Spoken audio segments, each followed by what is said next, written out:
Muchos llegaron a través, supuestamente, de una literatura que era el libro de Indignados, o así se vendió, al menos de los medios de comunicación.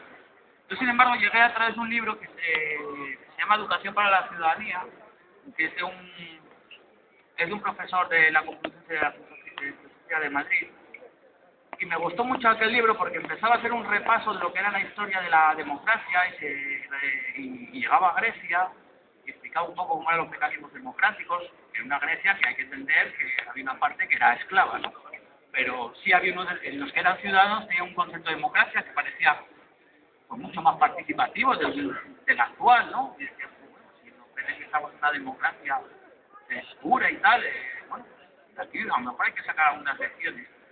Y yo iba haciendo un repaso, sobre todo a través del concepto de ciudadanía, que después el 15M rescatará. Y a la vez coincidió que se están produciendo las revueltas en el Magreb. Y a mí me coincidió todo eso. Yo que vengo ya de una tradición un poco de militar de izquierdas y movimientos sociales o incluso en partidos políticos y sindicatos, estaba haciendo la siguiente reflexión, y era que lo ortodoxo, lo clásico, lo viejo, no estaba resolviendo ninguno de nuestros problemas. Y sin embargo, la gente del Magreb, muchos los ponían a parir porque simplemente acabaron una democracia informal, sin hablar de más, ¿no? Podía ser una democracia capitalista, liberal o lo que fuese, sin darse cuenta de que esa gente vivía una dictadura, que eso ya era un paso adelante. Y que el concepto de soberanía popular y el concepto de democracia y de ciudadanía sí tenía un éxito. Y ahí reflexioné también de que precisamente la izquierda siempre habíamos dejado el concepto de democracia precisamente a las élites que nos gobiernan, y nosotros habíamos renunciado a eso. Y que sin embargo para la ciudadanía sí se sentía en un sistema democrático, sí quería una democracia. Y quizás ahí estaba el problema. El problema podría ser, o el objetivo podría ser, me planteaba yo en aquel momento leyendo aquel libro, que tendríamos que recuperar el concepto de democracia, de una democracia popular y soberana. Y en ese momento también es cuando empieza a surgir estado de malestar. Y digo, ¿y si pasó por aquí? ¿Y si se rompe con lo clásico? ¿Y si la ortodoxia efectivamente ya no vale? ¿Y por qué no probar algo nuevo? Llevamos 30 años de derrotas ideológicas, de derrotas en la calle, de derrotas sindicales. Quizás por aquí sí pase la cosa. Y fue por eso por lo que me acerqué. Y al principio me horroricé. Vi discursos que eran unas cosas muy extrañas para mí, no les entendía, me desesperaba, hablaba con unos con otros, por aquí os equivocáis. Pero también uno que venía de la izquierda y que sabía mucho, en realidad iba aprendiendo, ¿no? También tenía que escuchar, al principio iba con una soberbia enorme, lo sigo siendo, ya lo sé, pero cada vez.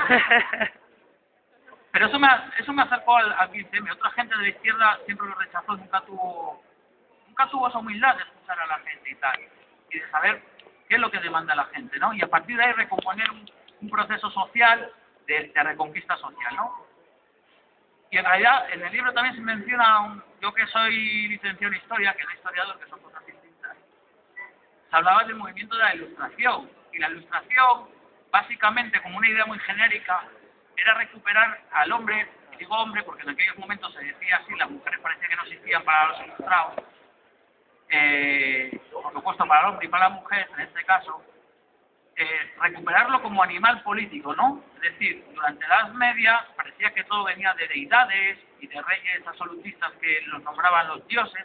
El movimiento de la Ilustración recuperaba al ser humano como animal político, como protagonista de sus cambios, ¿no? Eso después los procesos revolucionarios liberales y tal, liderados por la burguesía, bueno, lo reconstruyeron en su escenario. Pero en cierta medida el 15M tiene ese espíritu de recuperar esa soberanía, ¿no? Que antes eran reyes, soberanos y dioses, y papados, y ahora son Botines, y Rajoy, y Felipe González. Pero el proceso, en esencia, viene a ser un poco el mismo. A mí me recordó mucho a ese movimiento de la Ilustración. Y ahora por meterme un poco más, porque yo creo que se puede profundizar algunas cosas, o algunas preguntas que creo que nos deberíamos hacer como movimiento social o como acontecimiento, que es como me gusta a mí definir el 15M. En primer lugar, yo creo que deberíamos de profundizar un poco en por qué somos menos, ¿no? Yo creo que Daniel Pipa lo explicó un poco, y me gustaría que profundizásemos un poco en eso, ¿no? Aquí en Avilés, de forma transversal, lo hemos abordado alguna vez, pero de una forma un poco, yo creo, superficial, ¿no?